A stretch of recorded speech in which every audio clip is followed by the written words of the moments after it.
Our top news this week. As with many large-scale events around the world at the moment, the biggest trade show for the broadcast industry, NAB 2020, has officially been cancelled. The COVID-19 virus epidemic and growing health concerns for the thousands would-be attendees prompted organizers to call off NAB that was due to start as usual in mid-April. A number of major exhibitors such as Avid, Adobe, Nikon and Aja had already pulled out of the event ahead of the official announcement, and it remains to be seen if the show will be rescheduled for a later date, most likely in the fall. BBC and HBO fantasy hit series His Dark Materials is back for season 2, with 8 brand new episodes shot on the Sony Venice.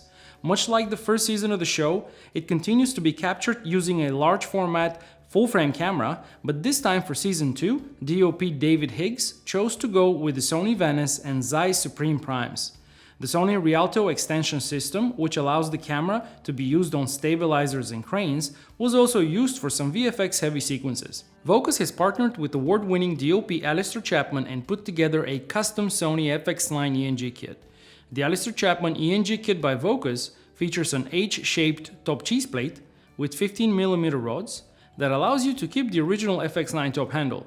The kit also comes with a hand grip rail bracket, hand grip extender, and a newly developed hand grip rosette adapter for more ergonomic support when filming. To learn more about the Alister Chapman FX9 ENG kit by Vocus, check out the link below. And that's it for this week. We'll be back next week with more news in 90 seconds.